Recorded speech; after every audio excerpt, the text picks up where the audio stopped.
തിണ്ണമിടുക്കുകൾ കാട്ടാനായി കണ്ണിൽ കണ്ടതു വാങ്ങിക്കൂട്ടും. മണ്ണിനു ഭാരം കൂട്ടാനായിട്ടെല്ലാം വാരി വലിച്ചെറിയുന്നു.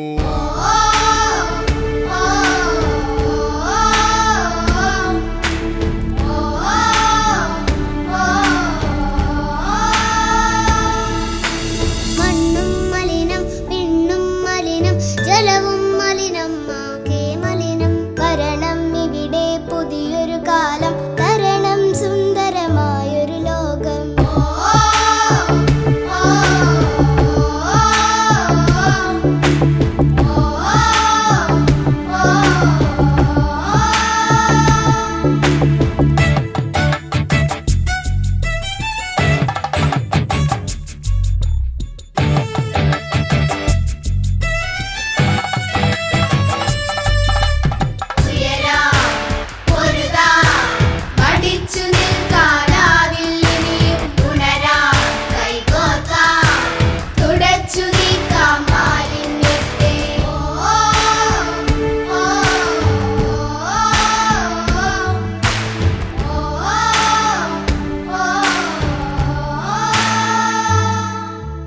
നമ്മളെ നമ്മൾ മാറ്റിയെടുത്താൽ ഭൂമി തന്നെ, ഈ ഭൂമി തന്നെ അല്ലേ സ്വർഗം.